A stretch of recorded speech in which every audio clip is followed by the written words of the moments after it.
Our top story tonight, though, an officer is recovering after being shot by a wanted suspect in Coeur d'Alene last night. Here's what we know so far. Police stopped the suspect, Curtis Ware, at around 7 o'clock last night. That was near Government Way and Hattie Avenue. That's when officers found out that Ware had a felony warrant out for his arrest, and while they approached him, they say Ware began shooting at them. Officer Charles Hatley was shot in the stomach. Police returned fire, and Ware was killed. KREM 2's Amanda Roley is live in Coeur d'Alene tonight with more on the officer's condition. Amanda?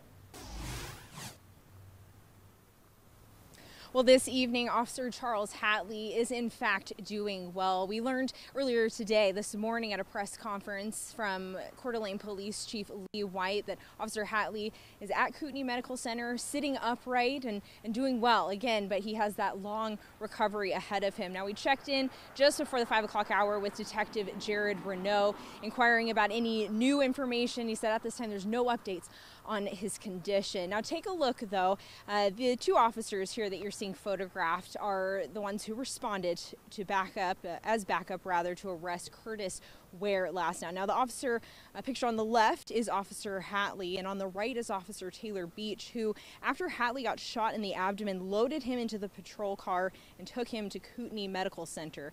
Now, earlier today, the Coeur d'Alene Police Department posted on its Facebook page thanking the community for its support and noting that Officer Hatley is again doing well. Now, comments from the community reflect that they're happy to hear this, continuing to flood in on that Facebook post. Many saying they're happy to hear Hatley is doing well, praying for him and his family, and glad to hear that he's doing well with a quick recovery. Now, in the press conference today, Chief White said Officer Hatley is married with a 7-week-old, and he adds that Officer Hatley has lived in Coeur d'Alene for some time. Now, at this hour, I checked back at that Facebook post and noticed there's quite a bit of support coming in, not only from this area, but from the west side as well. The Pierce County Fire Department offering its thoughts of support.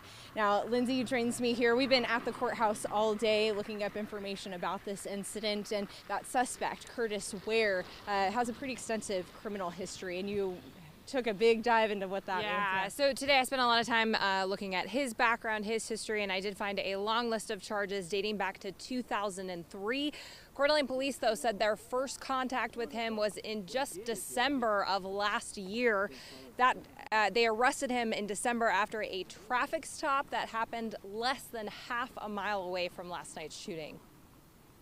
Curtis Ware had a felony warrant out for his arrest that was issued after he failed to show up for his pre-sentencing investigation. Ware had a sentencing hearing scheduled for April, stemming from his December arrest. At the time, police were investigating a known drug house and stopped Ware's truck shortly after seeing him leave the home. In court documents, the officer wrote, "I was familiar with intel that Curtis Ware was a drug dealer and was known to carry a firearm." Docs say when officers searched his truck, they found drug paraphernalia, a handgun, ammunition, and heroin. He faced 4 charges from that arrest, but took a deal and only pleaded guilty to 1. Ware also had prior felony convictions for eluding and forgery and served time in the Idaho State Penitentiary. He was released from prison in 2009. I spoke to 3 of Ware's friends today who tell me they were shocked to hear he was involved in last night's shooting. They asked to remain anonymous. To hear that he's involved in something like this, it caught me off guard.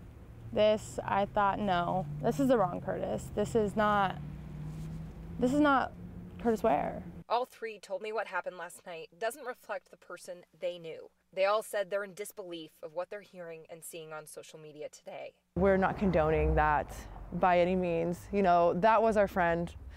We love our friends. This is so out of character. When I got that call and message, I couldn't believe it. I see the comments on the people's posts, and it's just vulgar. It's disgusting. It's human life, both the officer and our friend.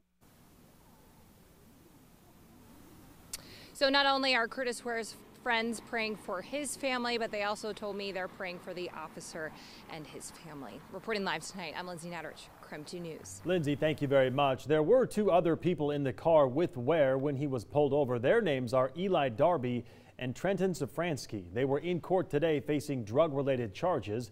A judge set a $15,000 bond for both of them.